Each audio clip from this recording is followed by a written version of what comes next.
नाकिस fielding ने Australia का score 369 तक पहुंचा दिया।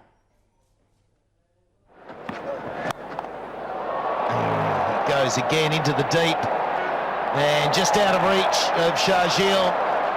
क्रिकेट बॉल है या फिर आग का गोला, कौमी खिलाड़ी गेंद छूने से ही गुरेज करने लगे। अजहर 11 ने मिस फील्डिंग और ड्रॉप कैचेस की रिवायत बिल्कुल न तोड़ी। एडलेड में भी कैच ड्रॉप होते रहे। ऑस्ट्रेलवी बल्लेबाज पाकिस्तानी खिलाड़ियों की गलतियों से भरपूर फायदा उठाते आगे बढ़ते रहे।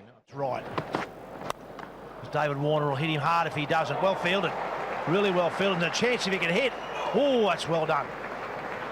मैच के पहले ओवर की पहली गेंद पर कप्तान अजहर अली ने डेविड वार्नर का कैच ड्रॉप कर दिया और फिर रन्स की ना रुकने वाली झड़ी लग गई। डेविड वार्नर ने पाकिस्तानी कप्तान की गलती से भरपूर फायदा उठाते हुए अपने खाते में 179 रन जमा किए। वार्नर को एक चांस उस वक्त मिला जब 132 पर मोहम्मद आमिर ने उनका आसान कैच ड्रॉप कर दिया। उसके बाद फिर आमिर की बॉल पर हसन अली ने ट्रेविस हेड का कैच ड्रॉप कर दिया। जवाब में हेड ने अपने करियर की 13वीं सेंचुरी बना डाली। फील्डर्स ने सीधे कैच छोड़े और गेंद पकड़ने में भी ढीले ढाले नजर आए। कप्तान अजहर अली हर गलती पर सिर्फ हाथ उठाकर अफसोस करते दिखाई दिए।